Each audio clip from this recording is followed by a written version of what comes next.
Salut tout le monde, aujourd'hui on se retrouve sur une nouvelle vidéo de informatique logique.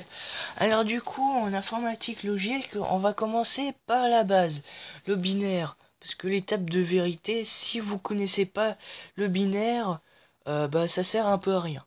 Donc, on va commencer par savoir qu'est-ce que c'est le binaire. Alors, donc j'efface ma table de vérité. Ici, et on va comparer le binaire avec une autre base. Bon, commençons par la base décimale. Vous allez me dire, mais c'est aucun rapport la base décimale. En fait, la base décimale, le seul rapport, c'est que ça a la même façon, c'est une façon de compter.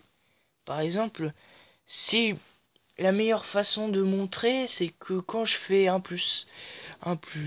quand je rajoute un à chaque fois, ça va changer.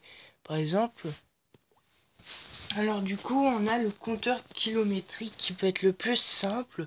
Alors là, du coup, j'ai juste mis des nombres les uns après les autres. Alors du coup, quand j'ai 0 ici et que je rajoute un, ça donne un. Quand je rajoute oui, en base décimale, hein. Quand je rajoute un encore, ça me fait 2. Puis après 3, puis 4, puis 5, puis 6, puis 7, puis 8, puis 9. Sauf qu'en base décimale, on a 10 types de chiffres. Du coup, on a 0, 1, 2, 3, 4, 5, 6, 7, 8, 9. Ça, c'est tous les chiffres qui existent. Mais là, on est au maximum 9. On peut pas aller au-dessus avec un seul digit. On dit bien. Du coup, puisqu'on est au-dessus d'une... Si on veut rajouter plus un, et puisque c'est au-dessus de la limite, on va décaler à la dizaine pour faire en sorte qu'on a 10 pour qu'on puisse rajouter un au final.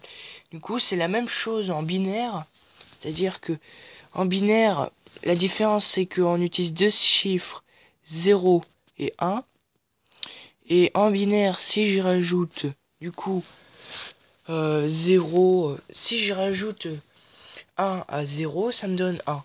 Si je rajoute du coup 1, si je rajoute 1 à 1, ça va me donner 1 et 0.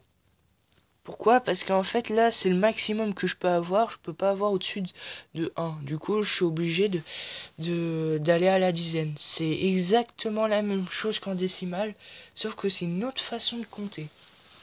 Donc puisqu'on sait du coup qu'on a une façon de compter que le du coup puisqu'on sait que le binaire est une façon de compter différente que le décimal, du coup on peut se dire qu'au final le binaire ça peut être simple, que ça peut être aussi simple que le décimal.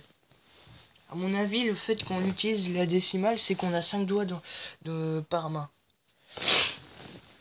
Alors du coup, par exemple, si on veut convertir 1, 0, 1 en décimale, ça nous donne 5. Parce qu'en fait, ici, on peut faire une technique qui est, ici j'ai 1, là j'ai 2, puis j'ai 3.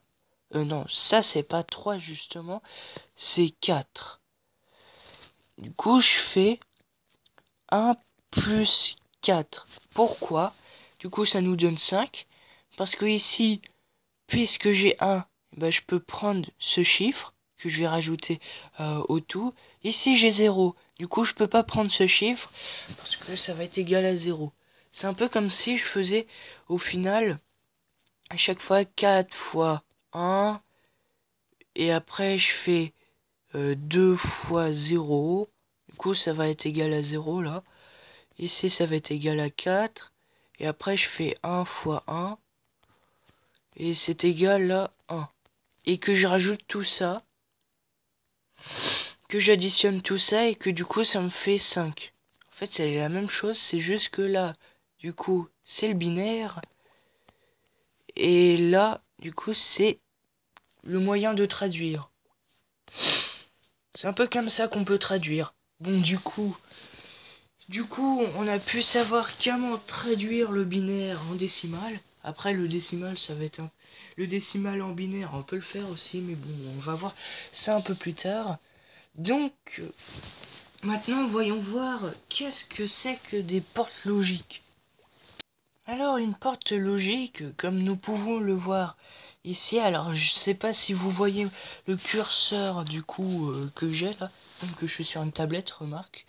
Alors, du coup, ici, du coup mon curseur là, alors ici j'ai la porte logique E, du coup qui est que je pointe avec le curseur ici. Alors, du coup avec cette porte logique E, alors déjà, comment comprendre ce que c'est une porte logique E? Alors, une porte logique E, c'est une porte logique déjà. Et, et le fonctionnement, c'est que si la condition 1 est remplie, du coup, par exemple celle-ci, et que la condition 2 est remplie, alors la sortie sera égale à 1. Sinon, ce sera égal à 0. Alors en fait, il faut que la condition 1, par exemple, que ici je reçois un signal, et que la condition 2, ici je reçois encore un signal, doit être égale à 1 du coup. Enfin, il faut que ça soit égal à 1 du coup. Donc parfois on le représente par un fois, parce que, par exemple, il y a possibilité que l'entrée 1 aurait 0 et que l'entrée 2 aussi. Ici, je pourrais avoir 1. Ici, j'aurais 0 aussi. Je pourrais avoir 1 ici. Enfin, du coup, là, je fais la table de vérité entière. Du coup, je fais comme si je faisais une numérotation 0, 1, 2. Attends, si on reconvertit, évidemment, en décimale. J'espère que vous avez compris comment reconvertir le binaire en décimale. Après, ici, si, du coup, avec la porte logique et si mes deux valeurs sont égales à 0, et bah la sortie sera égale à 0. C'est comme si je faisais 0 fois 0 et du coup 0 fois 0 est égal à 0. C'est un peu la même chose. Après 0 fois 1 est égal à 0. Et après 1 fois 0, c'est encore égal à 0. Puis 1 fois 1, c'est égal à 1. Alors la porte logique E laisse passer du signal seulement quand les deux conditions sont remplies. Du coup que j'ai 1 là. Donc on va passer sur la porte logique la plus simple au final là. Cette porte logique a besoin d'une seule entrée et ça inverse le résultat. Alors du coup, comment ça fonctionne? C'est-à-dire que c'est du coup si l'entrée est égale à 0, la sortie sera égale à 1. Si l'entrée est égale à 1, la sortie sera égale à 0. Du coup, on inverse. C'est-à-dire que là, ça change, là, ça change. Du coup, ça, voilà, ça change tout, quoi. Du coup, on appelle la porte logique non ou not en anglais. Après, on a la porte logique NAND qui va être la même chose que la porte logique et, mais inversée. C'est comme si j'avais pris une porte logique et une porte logique non à la suite. Donc, je refais ça. Ici, je remets évidemment l'entrée. Du coup, numéro 2. Alors, ici, on a aussi la porte logique OU qui se trouve ici. La porte logique OU, c'est seulement si ça va être si une des conditions va être remplie. Par exemple, que je reçois du signal ici. Du coup, ça va ressembler à ça. Parce que ça ressemble au plus surtout. Par exemple, la symbolisation américaine, c'est que on fait plus ou moins. Enfin, je me rappelle plus si c'est. Ouais, c'est ça. Alors du coup, on fait plus ou moins. C'est-à-dire que. Enfin, c'est plus. Je veux dire, par exemple, pour la porte logique et ben on va mettre fois. Pour la porte logique ou, ça va être plus. Parce que ça ressemble beaucoup. Par exemple, 0 plus 0, c'est égal à 0. 0 plus 1 est égal à 1.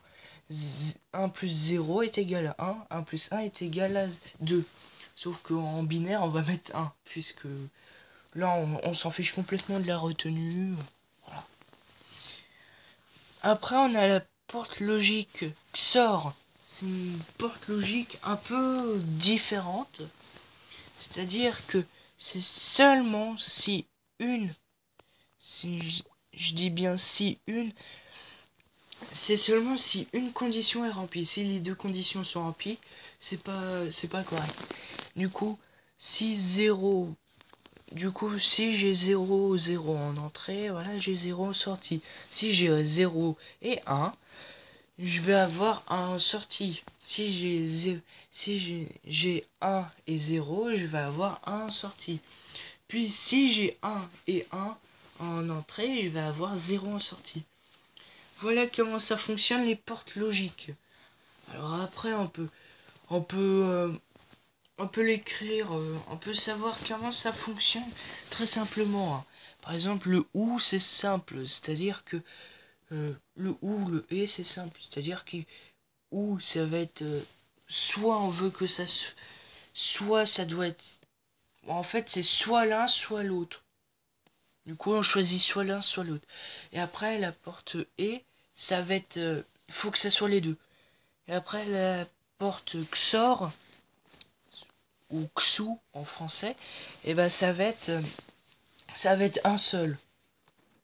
Et du coup, voilà, c'est. Et après, dès qu'on a un N qui va se mettre, par exemple XNOR, c'est-à-dire, ça va être l'inverse de XOR. Du coup, ça va être 1, 0, 0, 1.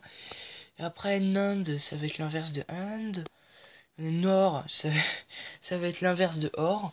Remarque que c'est bien, on peut avoir de l'or, on peut avoir. Après, on peut être vers le nord aussi.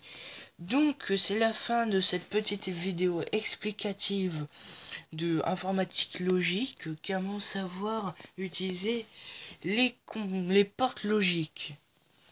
Donc on se retrouve pour une autre pour une autre vidéo informatique logique.